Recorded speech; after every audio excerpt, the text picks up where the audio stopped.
If you enjoy listening to The Edge, support them by subscribing to The Edge on iTunes, Stitcher, and you can listen through the iHeartRadio app. Get busy listening. This is The Edge. The advantage it means. They let guy just spit on me for no reason. That's horrible. Is there some comfort in uncertainty, do you think? You're a degenerate. Because Australian Shepherds need action. Wow. Yeah. This is The Edge. That's a self-loathing term that I use. Oh, got it.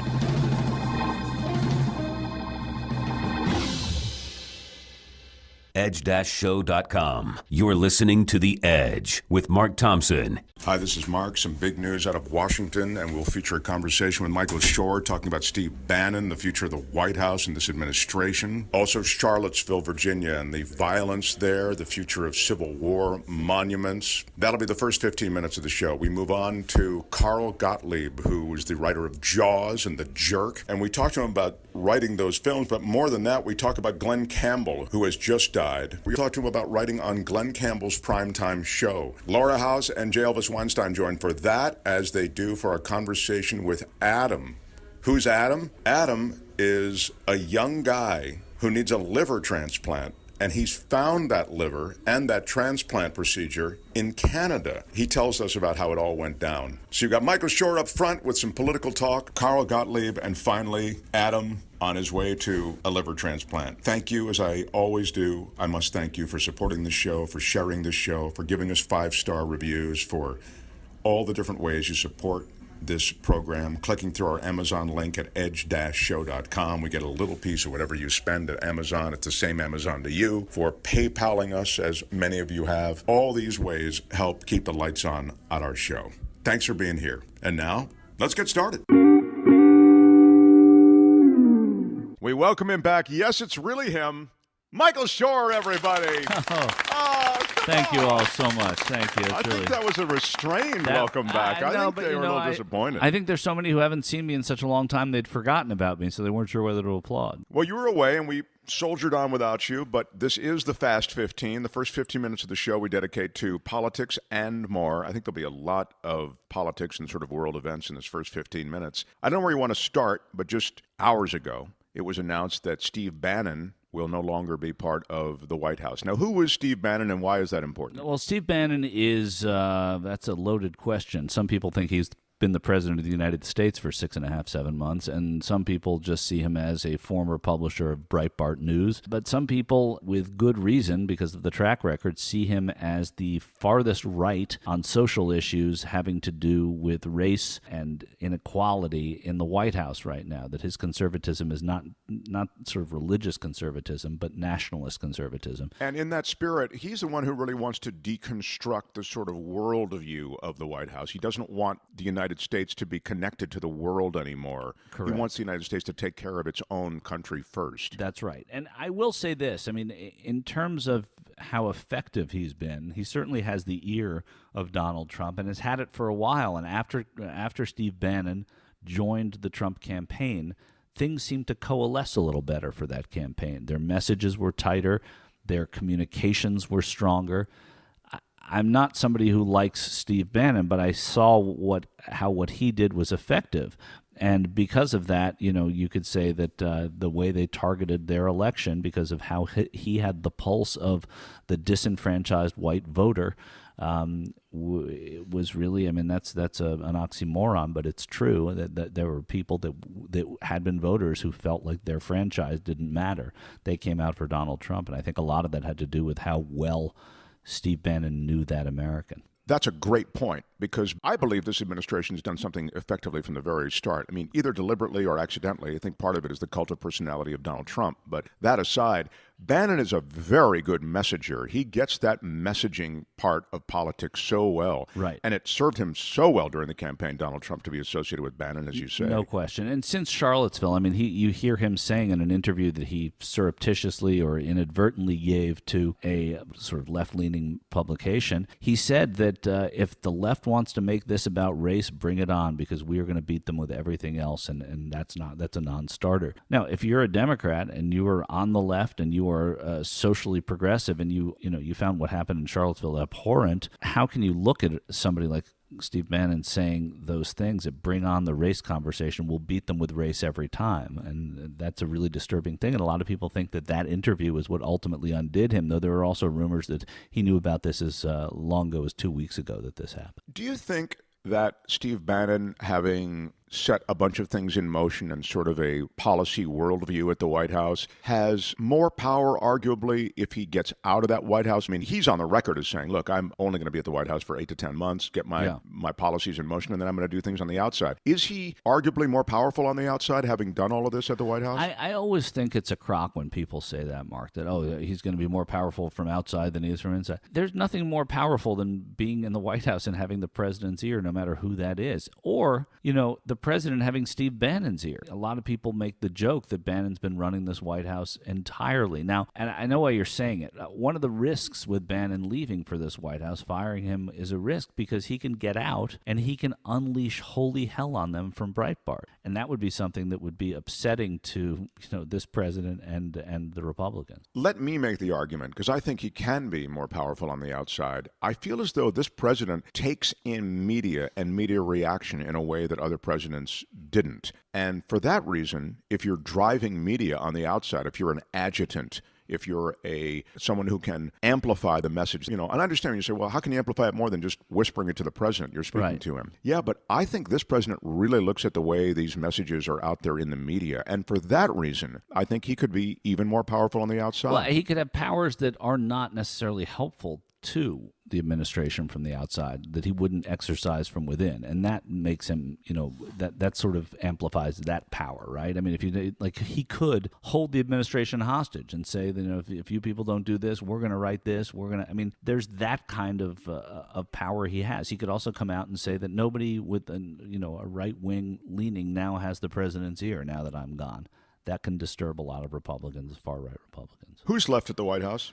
Oh, I don't know. Seb Gorka, Hope Hicks, who's been there forever, is now the interim communications director. She's 28 years old and a former model. There is Stephen Miller, who's an advisor to the president, Dan Scavino. They're sort of lower-level people. And, nobody looks at Dan Scavino as having real import. But the other three have big jobs within the White House. They're drumbeats to remove Miller and Gorka, right? Yeah, well, there have been for a long time.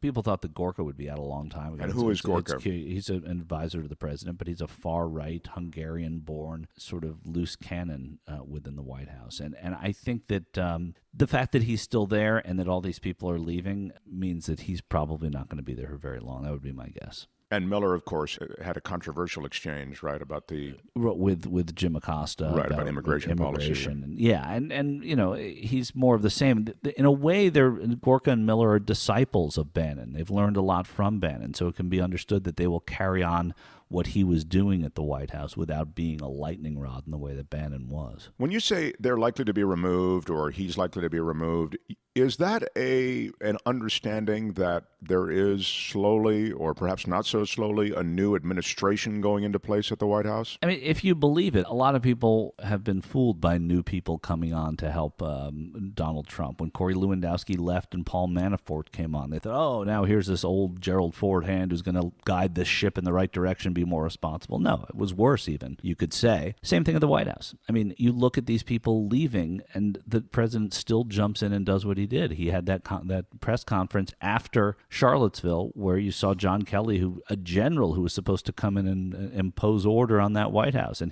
the president just went off on his own tangent. So I don't think anybody can control this guy, and people are fooled if they think that they can. But yes, maybe John Kelly wants to at least try and put a footprint, his own footprint on this White House. There's been a lot of controversy after the death of an activist in a white power Nazi march in Charlottesville about these monuments that are now seen by many as a rallying point for hate. Right. And many of these monuments, I'm talking about Civil War monuments to generals, monuments to Civil War leaders from the South, many of those monuments are coming down. Right. Should they? If you're asking me, absolutely they should. They shouldn't be up at all. They should be in museums. There's a real reason. You go to the Voting Rights Museum in Selma, Alabama, there's a Klan robe in there. You go and you see some of you actually see nooses in the Civil Rights Museum in Memphis. You go and you see the history of hate. It's important to put it in a museum and have people go there.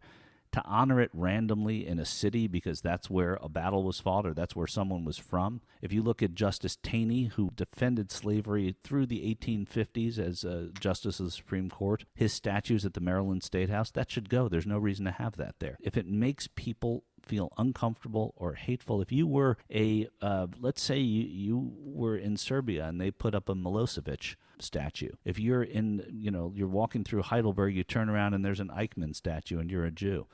Yeah, yes, that's history. Eichmann was part of the Third Reich.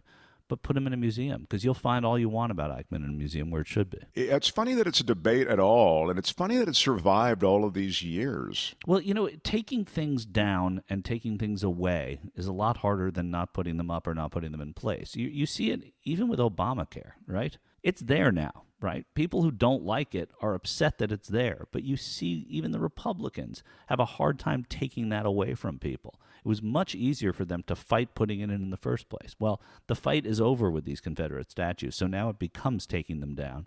And I think that when, a significant number of Americans are offended by what they represent, as it directs totally, completely to slavery, then it's worth taking down. It's worth removing them. It sends a message. Seeing that Confederate flag come down the pole in South Carolina was important to so many people. Do you think the use of the term alt-right is a way to euphemize, if that's a word, the Nazi and white supremacist parties? Yeah, it probably is. I don't think enough people understand it, so that because of that it helps. I think that there's a generation of Americans. I'm sure my mother doesn't really know what alt-right is, but I know that she would know what white nationalists, Aryan resistance, all of that are. So yeah, I think it puts a kind of a patina on it that is less than. It's not as direct, and I think that that's probably important to them. I see it almost as a marketing ploy, and it's a clever marketing ploy because you've taken the toxic words and you've taken them out of the conversation. Right. It's like when you put neo on something, too. Neoliberal, neoconservative, neo-Nazi. Well, it sounds awful. Obviously, neo-Nazi is always going to sound bad, but it doesn't sound quite like Nazi. So they touch these things up a little bit to try and make them more appealing in their I'm not a Nazi. I'm a neo-Nazi. Right. Not like those old guys. No, we're the polished brand of the Nazi Party. Right. So I think that that's what happens. And listen, another word on the statues, because I'm pretty passionate that they have no place. There's nothing to honor there. Is that you don't commemorate. I think it was they lost the war, and you can commemorate the bravery of some Confederate soldiers, but not what they were fighting for, right? And by putting statues up, you are commemorating that, and I think that's a bad thing. I don't think Lee would even want those up. Well, Lee didn't want any monuments up. Yeah, well, of course, that's true. Lee didn't want monuments up in the first place. Robert E. Lee did not believe in these monuments. In fact, I'm talking about these specific ones related to the Civil War. He felt there's no way to heal the wound of this war if you keep these type things up. And all his statues, the people who commemorated Lee would always have his statue facing south because he would never turn his back on the South. And that whole notion is contrary to what Lee said about this stuff, too. So it's a curious thing. Only because Robert E. Lee, the Confederate general, is the focus of this controversy. In Charlottesville, but if you go to Memphis, Nathan Bedford Forrest is, and if you go to, like I said, Annapolis, it's Justice Taney. So there are lots of them everywhere. But how he felt about slavery is now being talked about. Yeah. And he apparently is on the record as saying, 5 years after my death, I want to free all my slaves. Right. But the more you read, you can go, well, gosh, he wanted to free those slaves 5 years after he died. Right. He seems like he's not all bad. But the truth is that the more you read, the more it's a despicable policy that they know is a despicable policy, but that they cannot let go of. Well, that's just it. And the people that compare Washington to Lee, Washington, we lionize in spite of his having been a slaveholder, right? Because he did so many amazing things, yet he was a slaveholder. These people we lionize because they fought to protect slavery. There's something very different about that, and they shouldn't be lionized, and nor should Washington for what he did. And it was, of course, a thing of the time. It's inexcusable. Of course, we look at it now and say it's inexcusable. There's no question, had you and I been born then, we would know people who owned slaves and not think as much of it, probably. I think you might. Yeah, I might. Yeah, I doubt that I would. No, listen, you're flying to Kansas. You know people in Nashville and Kansas City. You telling me you don't? Well, now I do, but I wouldn't back then. By the way, neither of us would, to be honest. But what I'm saying is that there's a huge difference in talking about Washington and Jefferson and Adams. You can criticize them all you want, and they should be. Jefferson with his slaves, and with Monticello, and with Sally Hemings, and with the children out of wedlock and all of that. Criticize them like crazy. He also created America, and so did they. And they were bright people who were forward-looking and tolerant of religious freedom and all of these things. So I want to say it again. They're lionized in spite of the fact that they were slaveholders, as opposed to these other people who are being honored with statues because they fought to protect slavery. Different. And a coda to that, they were building our nation. The Confederacy was fighting to remove themselves right. from They the went nation. to war with the nation. Yeah. Right. Yeah. We're out of time. When I see you again, I will likely be a changed man because I am going to the eclipse. That's right. Yeah. You'll see. You'll be tan on one side of your face. It's like Close Encounters of the Third Kind type thing. Well, no, I'm thrilled that you're doing it. I'm thrilled that I know somebody like you who actually is getting. I mean, I know there are a lot of people out there, but this is the stuff you have a passion for. You're getting on a plane and going to a city where you don't even know where you're going to stay exactly. I mean, what town or anything. Yeah, I mean, I've thought the logistics through, but the logistics are complicated and cumbersome. Right. But I will say this: I have witnessed another eclipse, and that was in 1991. I went to Baja, which is a great experience because you're going to Baja, Mexico. Right. And it's nice, and then you get a bunch of people together. And by the way, in attendance, Patrick Stewart, at that point, Star Trek Next Generation, I think had just come on the air, and LeVar Burton. And by the way, LeVar Burton did something that was really wild. LeVar Burton is introduced to like 10 people. After an eclipse, is there a reading rainbow? I get it. All right, good. And LeVar Burton meets everybody, and then everybody's talking for a few minutes, and then when he says goodbye, he remembers everybody's name. Wow, that's good. And I told him, I said, that was skill. Like a parlor trick or something. Do you know what skill I also love that I don't emulate at all, that I wish that I think that I should, is the person who emails right back. Oh, yeah. I think that I know some of the most successful, wealthiest scions of their particular industries that I know, and I know a couple of them. The moment I text, boom, right back. Yeah. And that's an impressive thing. Remembering names like that in a room, unbelievable. So, to all of you eclipse watchers out there, may the eclipse go well. I will file a full report on this show, and you'll remember everybody's name if you're exposed to this. But can I have one quick eclipse question? Sure. They say with this is the first.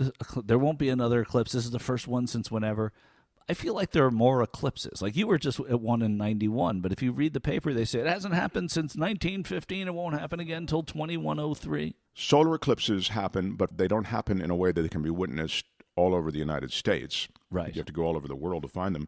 And I don't think that they happen with great frequency. Yeah, I don't mean, obviously I'm not an expert. I just think more frequently than advertised. I see what you're saying, yeah.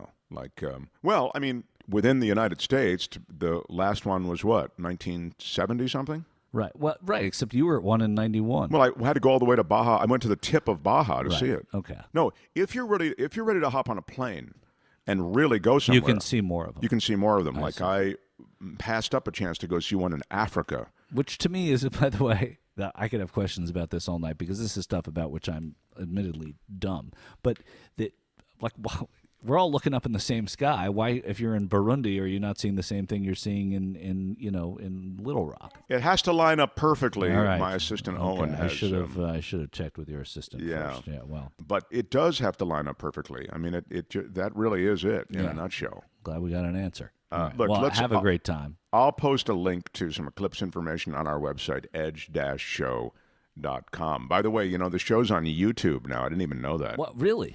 There are two things I never mention, like all the places you can hear the show, and I never mention our Twitter account. So for that reason, if you go to our Twitter account, there are 300 followers. And on YouTube, no one knows we're there. We're it's a cry in the night. So I mention it now in my conversation with you. Do we get a lot of comments on YouTube? I haven't I'm not looked. a comment reader. I haven't looked. But I actually find YouTube now an easy interface. And if you subscribe, I guess then they send you a reminder. Right. Anyway, we're on YouTube, if anybody cares. And we're on Twitter at @edge_show. But look, you're not under any obligation. No one's under any obligation in this case to follow us there or do anything. Well, they should. It helps us. And if they like the show, they should do whatever helps the show. Because yeah, that's true. Actually, I changed my It doesn't take more than a moment to do that. Yeah, @edge_show on Twitter, and then over to YouTube. You can subscribe, and you'll get the episodes when they come.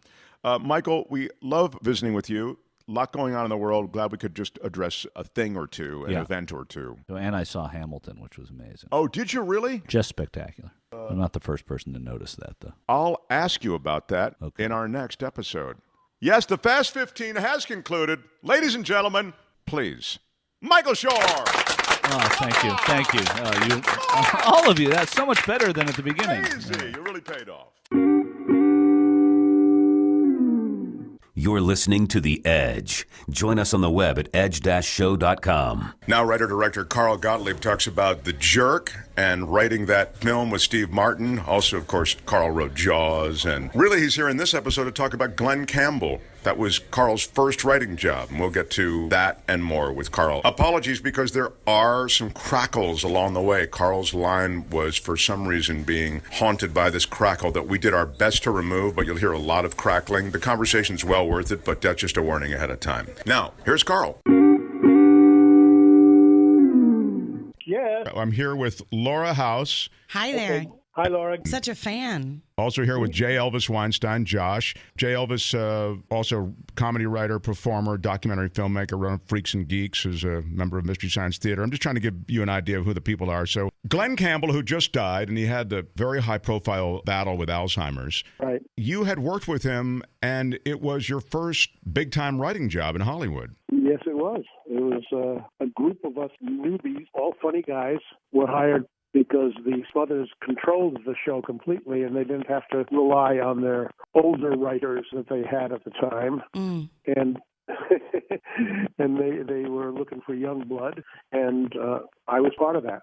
So what kind of stuff did you write for Glen Campbell? Like, is he doing sketches and stuff, or what is he doing? Yeah, he did sketches. He did monologues. He did jokes. He worked jokes into his song introductions. He was very enthusiastic. He would do anything we put in front of him. He was he had that Nashville work ethic, you know. Right. He wasn't trying to protect himself. No. And did you go over that? Were you working with like Steve Martin and Einstein and those guys who were on? Yeah, that was the new kids. The new kids on the block at that moment were John Hartford, who wrote Glen's best hit up till then, the Gentle on My Mind, and then there was Bob Einstein and Rob Reiner. And Chris Beard and Alan Bly. I think Alan Bly was the producer, and they had Lorenzo Music, who was a holdover from the CBS show. He was about the only one.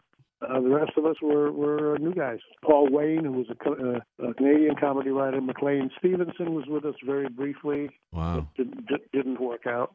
That was sort of his MO. Yeah.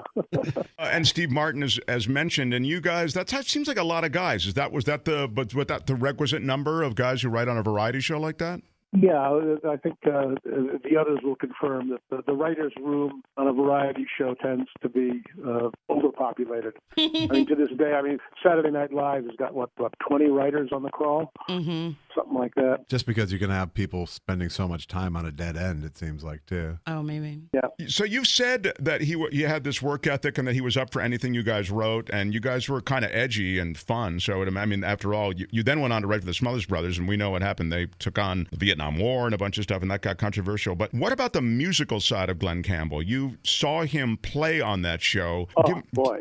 Amazing, huh? I think Eric Clapton was a guest at one point, and like all guitar players, in between rehearsals and show stuff, they were just sticking with each other. And Glen Campbell could flat pick any lick that Clapton could play. Clapton would play something on his guitar, and Glen would flat pick it and just echo it, give it right back to him. Yeah, he was a guitar hero's guitar hero.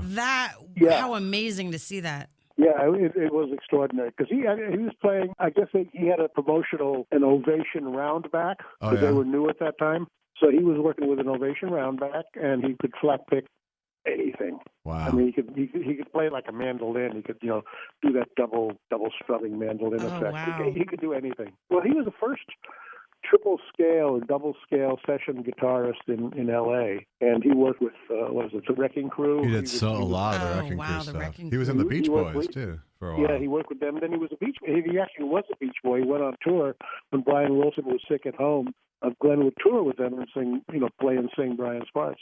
Wow, that's extraordinary. Yeah. Now, the thing that is remarkable about that, as though that weren't remarkable enough, is that he couldn't read music, right? That's what I heard. I mean, if he could hear it, he could play it. He had that savant's abilities. And then Nelson Riddle, who did the arrangements for us, same Nelson Riddle who did Sinatra and everybody else. Nelson Riddle was our musical director, and Glenn had an issue. He would just go to Nelson. Nelson would hum a few bars, and Glenn would say, "Okay, got it." Or Nelson would just call the chords out to him, give him the chord progression, and that was all he needed. Did he act like it was his show, or did he act like he was hired to host a show? He was grateful to have the show, and he acted like it was his show when it was appropriate. But he would listen to the brothers, and he would listen to his producers. He was there to learn. I mean, he was the new kid. He was even newer than us. We had been writing elsewhere and performing, and he had just been a musician and composer with a real folksy stage presence, which I think is what led to the Smothers hiring him. But he hadn't carried a show before, and so he didn't get any attitude about it. He was just there to learn the job. Later on, he got his own show. It was called the Glen Campbell Good Time Hour, and then I think he took more control because he had it, and nobody, he wasn't a jerk about it. He was a good boss. What was his sweet spot in comedy? Oh, he could play the naif. He could play the naive guy who didn't know what was happening around him. Jim Nabors with a guitar. Yeah. And that show was not a country show like Hee Haw was a country show. It was a general mainstream show. You had a lot of pop music artists on as well. Yeah, it was a your classic network variety show. I don't remember the roster, but we had I think Liberace was on the show. Right. We had everybody. Is it true Liberace just had not found the right woman? You'd think. That's what I always heard. Yeah. Well, of course, Carl went on to work with the Smothers Brothers, and then pop culture. Yeah. Then you became a pop culture icon with Jaws and The Jerk. Well, The Jerk is the greatest thing that's ever been invented. Thank you. That was fun to do, and I'm exploring the possibility of doing a jerk book with Michael Elias, who was the other credited writer, and doing a pretty pretty extensive book, kind of like the Jaws log, but funny. Yeah, the Jaws log is great. If anybody who's interested in Jaws, I mean, pretty much it's such a cool movie, and the book it kind of takes you through it. Carl takes you through the whole. I was actually hoping for a novelization of The Jerk. It's not. It's about the making. I thought you were going to say you were going to do a web series. He just keeps do a reunion show of The Jerk, like they're doing with Will and Grace and everything else. Keep adding to the list of things he's grabbing. Yeah, I don't think Steve's up for that. No, that doesn't make any sense at all. Hey, when you wrote The Jerk, was it like The Hotel Room, or do you guys retire to your? Oh no, the Jerk was kind of a classic. It was originally a Paramount picture. The president of Paramount at the time was a wonderful guy named David Picker, who was a real showbiz movie guy. He's third generation. His grandfather ran a Nickelodeon in Boston at the turn of the last century, like 1900. Wow. And his family's been in the movie business ever since. Anyway, so in 1977 or so, 76, 77, Picker became aware of Steve Bannon, who was just starting to play the big rooms. He did a wonderful concert at Dorothy Chandler Pavilion, where like 2,500 people showed up wearing, the rabbit ears and arrow through the head. And at that moment you realize, oh, wait a second, this is more than just a comedy star who's doing very well in the clubs.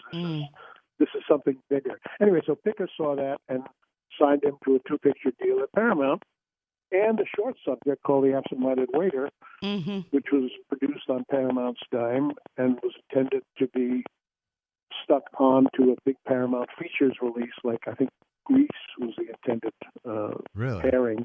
And that way the exhibitors see the short, they get the short for nothing, and Steve would be starring on the big screen as a comedy guy, so the movie audiences would accept him as that. They would get him out of the television comic category. Mm-hmm. And very, very shrewd thinking by Picker. I got to direct the short. It was based on a sketch that Steve had written for the Sonny and Cher show.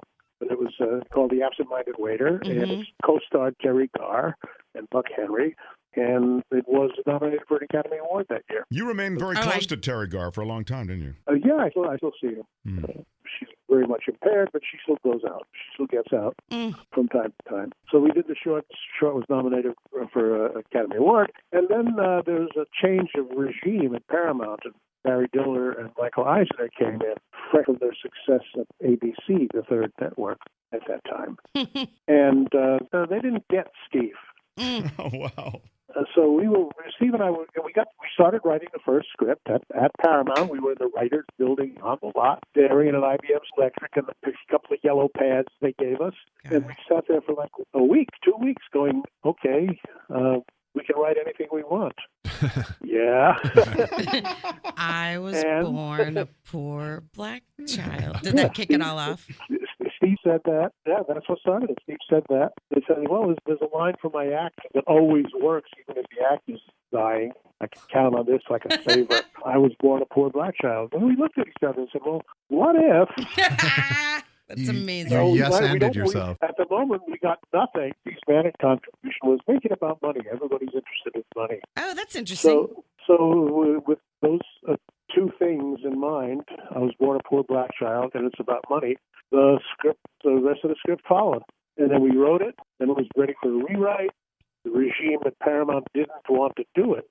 So Steve said, tell you what, you owe us a 2-picture deal, or Steve's management said, you owe us for 2 pictures. We'll let you off your commitment for the second film, because that's a big 6-figure sum.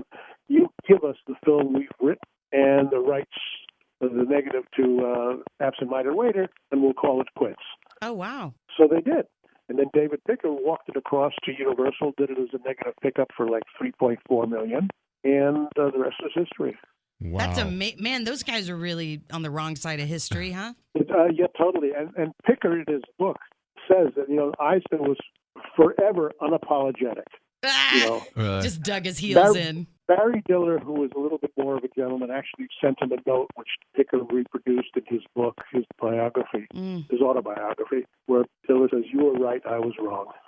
At what point did Reiner get involved with it? Carl Reiner got involved, I guess, after the rewrite. I left before the rewrite because they were not giving any points. It was a economic dispute. Gotcha. So I left, and they hired Michael Elias, who did a very, very competent rewrite, and then Carl Reiner, who was a writer as well as a director, but was hot off of Oh God and some other comedy.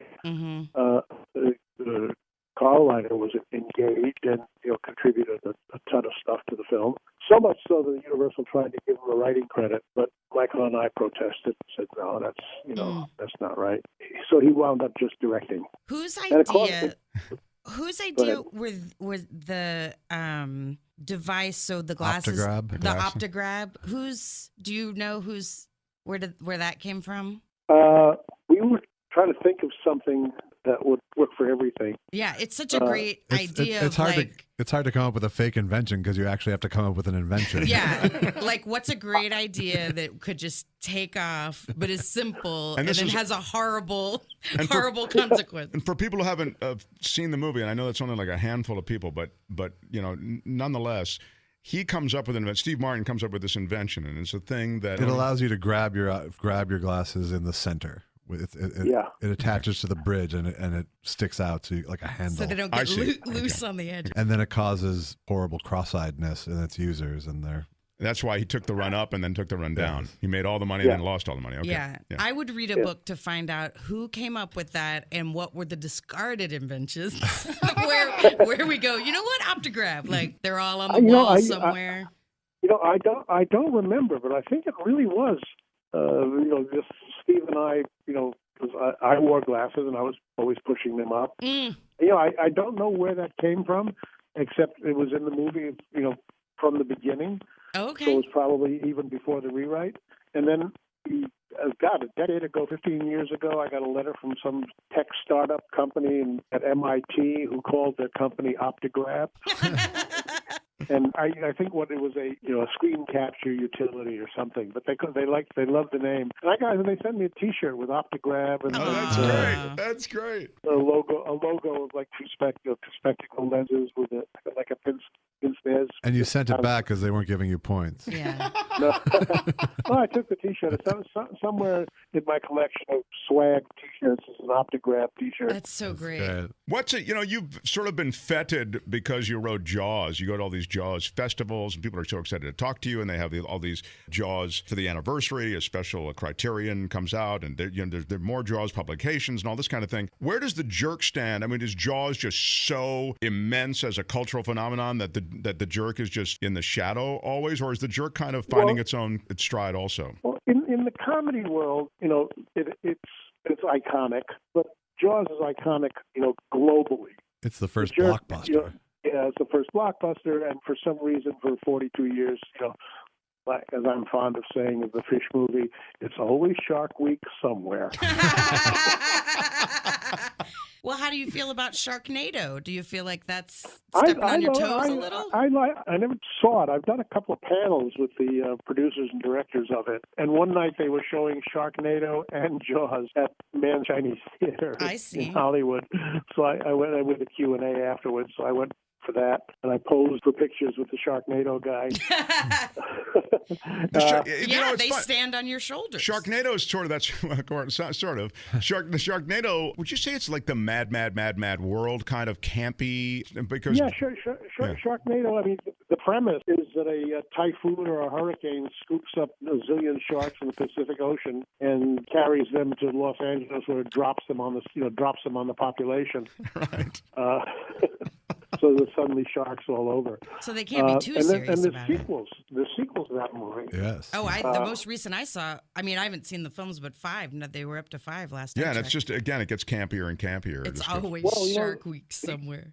Yeah, the iron law of sequels is that only the last one loses money. Right, exactly. Oh, nice. You wrote some Jaws sequels, didn't you? At least one. Yes, I did. I wrote 2 and 3. Mm-hmm. I had nothing to do with 4, and to this day, I've yet to see it. I love Jaws 3. I love that it was 3D, and I love Dennis Quaid. Yeah, Dennis is cool. We did a movie together. We did Caveman together, which I wrote and directed. Oh, cool. Oh, that's neat. With Ringo Starr? With Ringo Starr. And Barbara Bach. Barbara Bach and Shelley Long. And the late John Matuszak, I believe, as well. The Twos and Jack Ilford, Avery Schreiber. It was a great cast. Oh, wow. Did Ringo Starr meet Barbara Bach on that movie? Yep, I hooked him up. Wow. Well played. I have a history of that. Who else have you hooked up? See, on the Jerk, well, Steve was already dating Bernadette Peters. They were a couple. Oh, yeah. He wasn't dating that motorcycle woman? I got my trivia off, I guess. No, she's dating a woman director named Melanie Marin. Oh, all right. Who's also an actress. You know what? That makes more sense. Mm. Yeah. Some other couple hooked up in one of my movies. The Dan Aykroyd and Donna Dixon met on Dr. Detroit. Oh, that makes excellent. sense. I just caught that again the other day and was completely delighted. Yeah, that was one of my production rewrites. No, that's a good one. They've stayed together. Yeah. You're a good matchmaker. So did Ringo and Barbara. And Carl, just off of Jaws, I should mention, you're palling around with Steven Spielberg at that time, and when he did Close Encounters, you're the one who recommended that place that everybody wants to go, that big thing sticking Devil's out of the Tower. ground. Yeah. You were the one who recommended. You said, hey, there's this place, you should probably look at it. It might be a perfect place for your movie. Yeah. I did a stand-up gig there once, right near there. That's where my career was at. Well, when I had seen it when I was a kid, me and my best friend drove across the country and back, and we took the northern route, and we saw Devil's Tower. So that was 1958 or something, 57. So fade out, fade in, it's 1976, and Joe Alves, who was a production designer on Jaws, was also the production designer on Close Encounters, and was scouting locations because Steven had finished the script, and they were looking for a geological phenomenon. And Joe was just driving up and down the Bryce Canyon and Mount Zion National Park and Valley of the Gods, looking at all these different places, and couldn't find. And I said, "Have you ever seen Devil's Tower, Wyoming?" And Joe said, "No, I haven't." I said, "Take a look at that." And he took one look and showed it to Stephen, and that became it. That became the mashed potato sculpture. Yeah, I mean, it was a key part of the film. I have a question that it might be hard to answer, but I'm just curious, like, so in the past couple minutes, we've mentioned maybe 10 things, just in a few minutes, that are iconic cultural influences or like known things in pop culture that you've contributed. Yep. How does that land on you? Do you go I don't even know. I can only phrase this clumsily, so please forgive me. But like, do you go through your day like, oh, I'm just a normal person and that's just a job I do? Or are you like, damn, I really put some great stuff out there? No, the former. I go, I'm just a guy doing a job. Oh my God. They were all jobs that I just, like one of the compliments you can pay someone in our business is you say he or she is a pro. They're a professional. And in the arts, being professional is kind of like a good thing, although there are, people who knock it because it denotes some sort of slickness or facility or something. Lack of soul, perhaps. But for me, a pro is someone who, despite, wind and weather and personal health or, whatever, it's kind of like the show must go on is our religion. And a pro is somebody who can deliver quality work under any circumstances, kind of on time and on budget, and do a good job. Like a professional shoemaker is going to make shoes that always fit and, look good. Professional carpenter, when they build shelves, they stay up, all that. And it would stuff. be weird to brag about it because that's their job. Yes, exactly. That's what I say, just doing my job. Well. And luckily I had, great collaborators. I had great people who said, let's work together. And, the results are, you can't plan those results. It's just right. You sound healthy, like Norman Lear. I heard it like mentally healthy. Like which I just admire when people are like when Paul McCartney is like, yeah, it was really interesting being in the Beatles. And he's still living his life and creating things and keeps it in perspective. Yeah, he doesn't, he's not just sitting in front of a mirror going, wow, or whatever. I'm me. Wow, I'm me. Look at me. Yeah, look at me. I'm incredible. But Norman Lear. You hear that about Jewish comedy writers a lot, sitting in front of the mirror going, wow, look at that. Get a load of me. But I have met arrogant people in this business. Yeah, well, what comedy writers, my least favorite comedy writers are the ones who, you work in the writer's room, you're pitching, you're throwing, a script emerges, you're watching a script either being shot or you're watching a playback, and some of the writers are going in the room are going, oh, that's mine. I wrote that. That's mine. That's mine. Well, fuck you. It's not yours. You wouldn't have written it if you weren't in that room.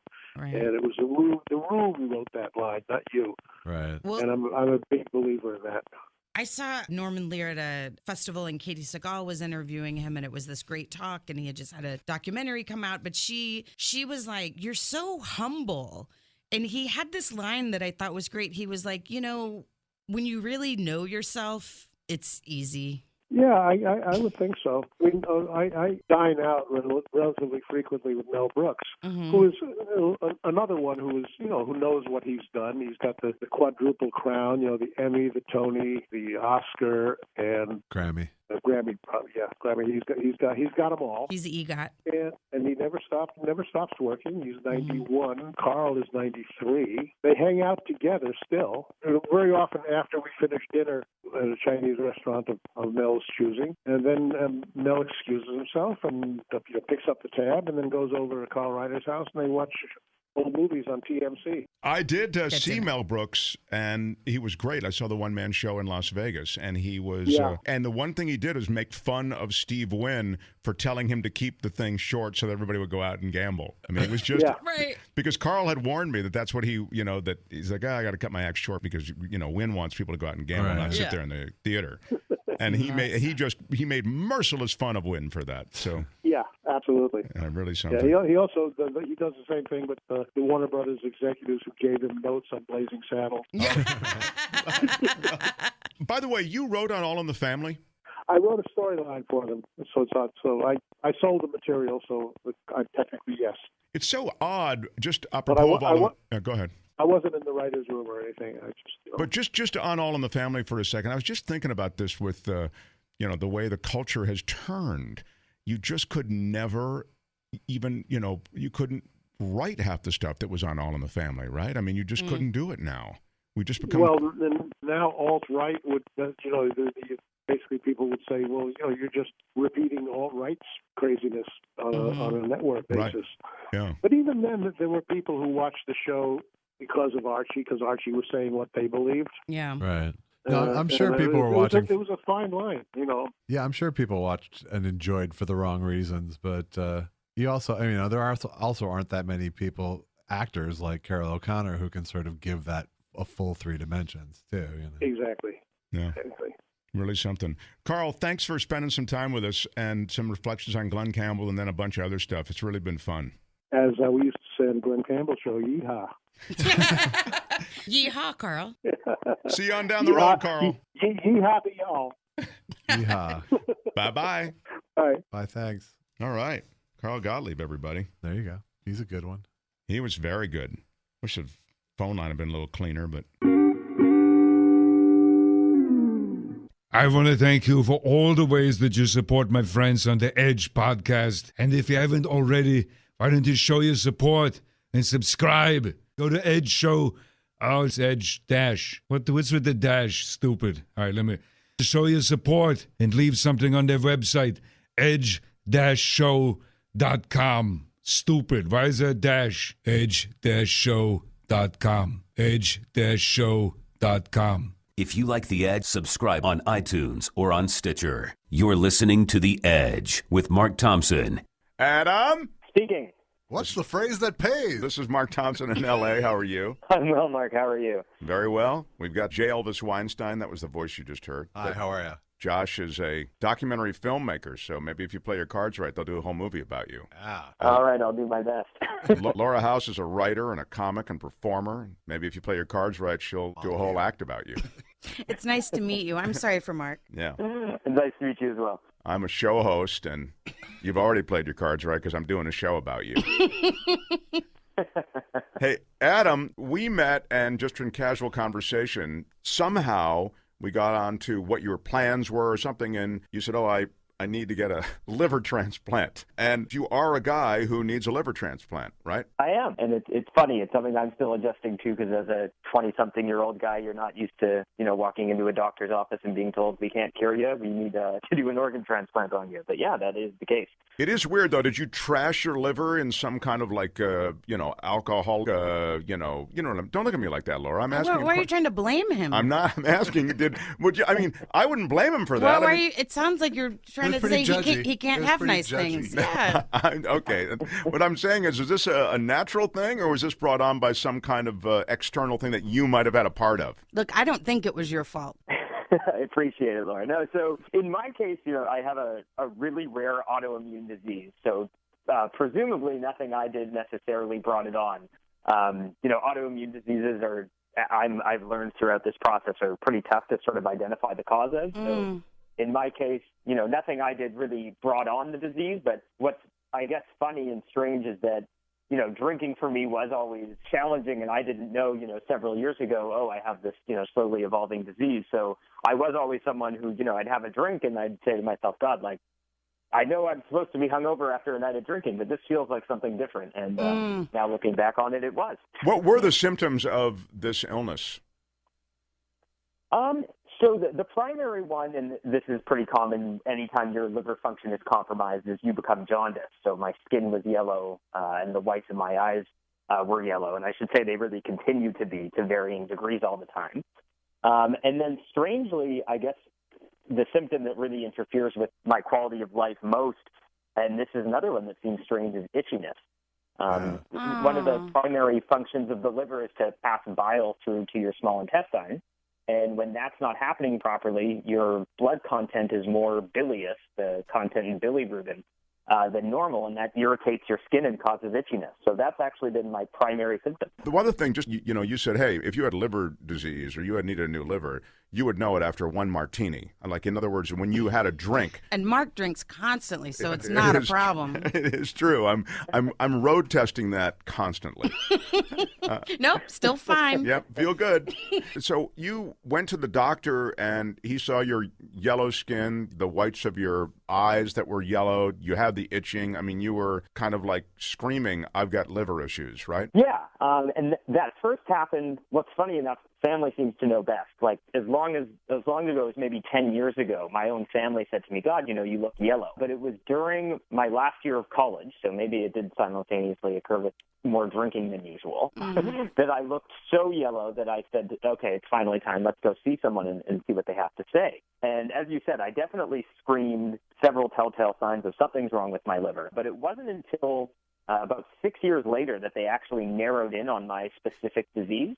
And in the interim, all they had really done was thrown steroids at me to treat inflammation of the liver, which was another, symptom that I had. But really, what's unfortunate is for the better part of 6 years, my disease was advancing while they didn't know exactly what it was. Oh. And the disease just further compromises your liver to the point that it's no longer a usable organ. Yeah, so that's sort of how it plays out. The disease is degenerative. It only gets worse. It's just you're sort of playing with time once they diagnosed it between, will your liver function for another year or 10 years? So in most cases, they, try to get you on an organ transplant list as soon as is reasonably possible. I want to ask you about the organ transplant thing, because one of the reasons we're talking to you is that's a very interesting part of the story. But before we do get to that, you're a young guy when you're first getting this diagnosis. How old are you? I was 21 or 22 at the time. So you're 21 or 22, and a doctor's telling you, hey, this is a terminal situation. Like, if we can't find you another liver, this is it. I mean, you're so young. How did they tell you that, and what was your reaction to it? What's funny is I've seen so many specialists during the course of this. The person, unfortunately, who delivered that message, unbelievable doctor, but not a lot of bedside manner. So I was told that often the without case. Much preparation, unfortunately. Strangely, my reaction, just to clarify the timeline, it wasn't, like I said, until several years into this that they really honed in on the disease. So it wasn't until a few years in that I really understood, okay, here's what's going on. And even though maybe this sounds bizarre, but there was actually a bit of a sense of relief of, okay, we finally know what this is. And even though the course to correcting it is very serious, at least, there's a light at the end of the tunnel here, because over the intervening years between this first arising and when I was told that, I was just, and till this day, I'm just sort of slowly getting sicker by the day. So strangely, I mean, obviously there's a lot to face in preparing for a pretty serious surgery, but in a strange way, I was and do continue to feel relief that there is a light at the end of the tunnel here, and I'll eventually be, a healthy person.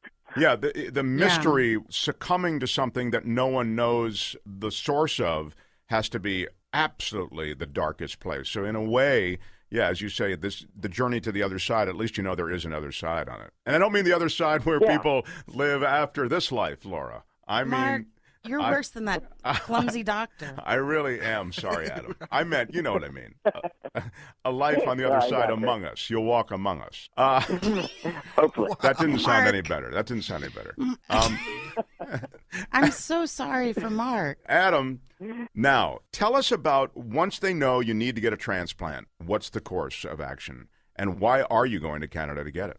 So this is a strange story, and it continues to sort of confound me in terms of why this is the case. But, in any surgery like this, there's sort of, I guess, ethical standards that any hospital needs to adhere to in terms of how they, decide who to dole out an organ to. It's not easy to, cut your way to the front of a list. There's a sort of a list of objective criteria that they use to determine the priority for anyone seeking an organ transplant.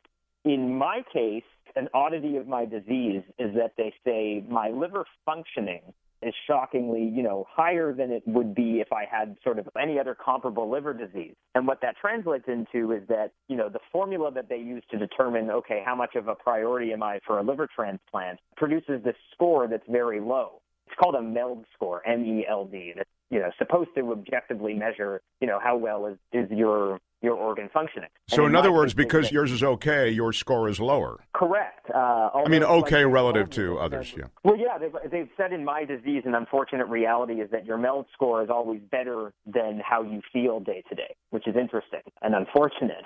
Yeah. So Yeah, that's horrible. Yeah, right.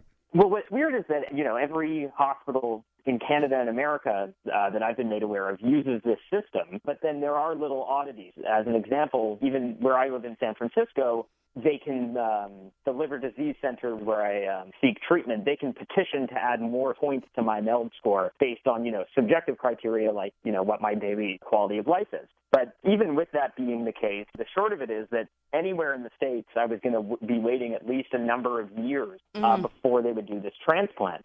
But in Vancouver, Canada, where I'm originally from, I consulted with the doctors there, and they, I guess, are much more open to using more subjective criteria than just this MELD score, and they've committed to transplanting me much sooner.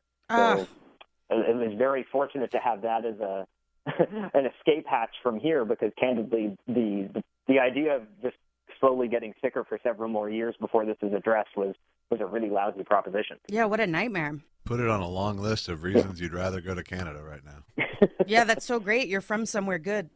Gets me wondering. I mean, I don't know how many people saw the movie Sicko or that's a Michael Moore movie, right? Mm-hmm.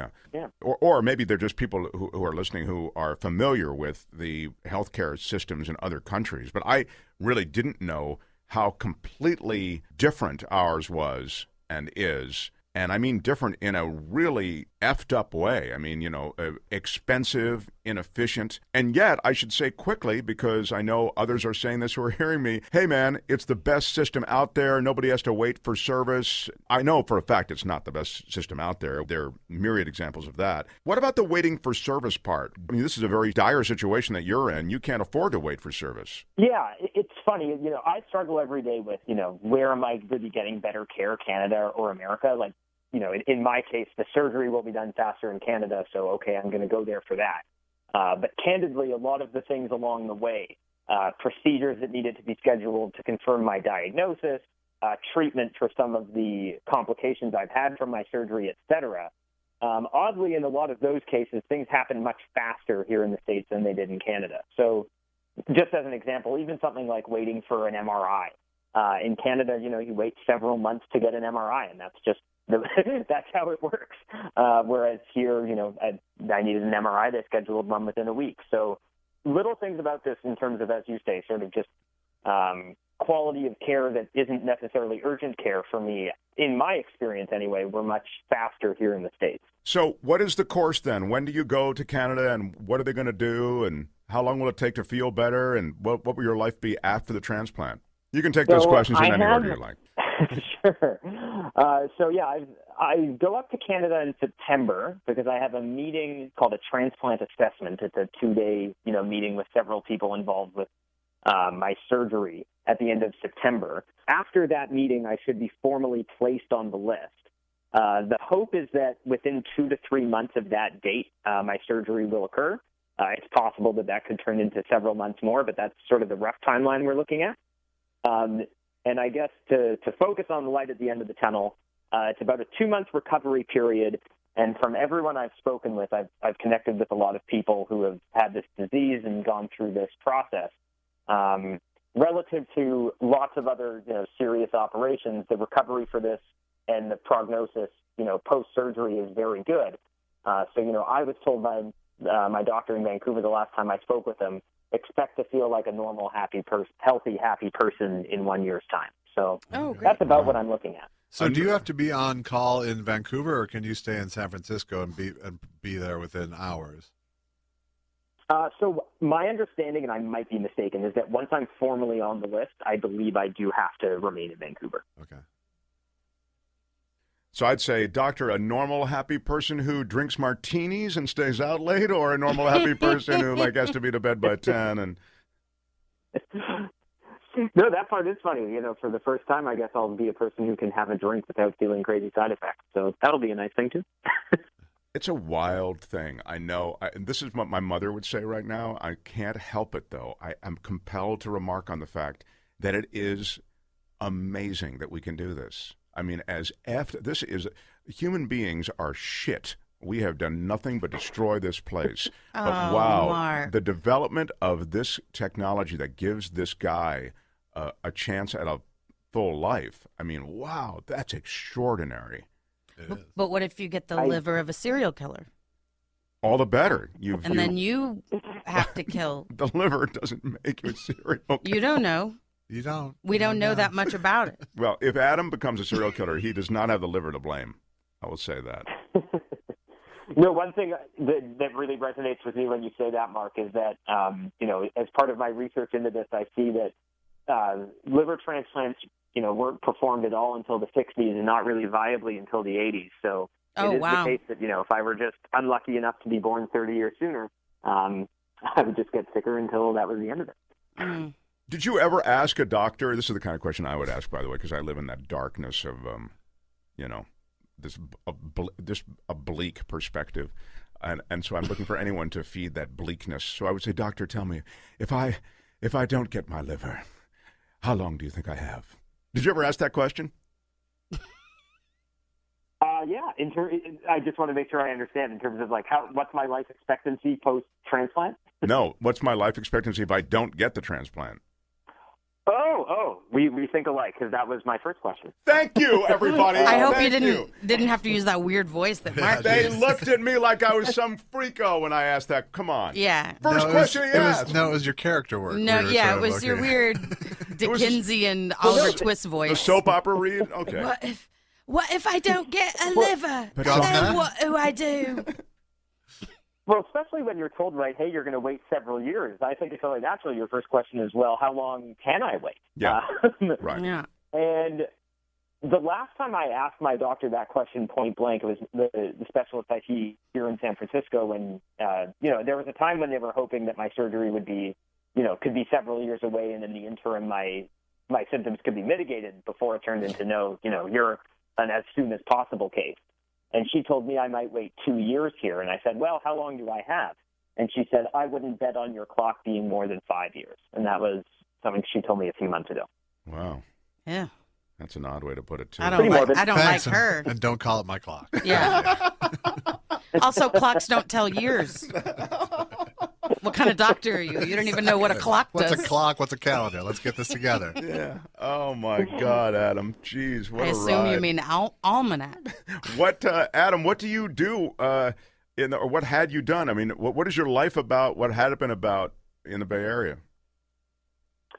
So I'm in sales. I worked at Salesforce for a while, so a big tech company here before transitioning to a sales leadership role at a startup.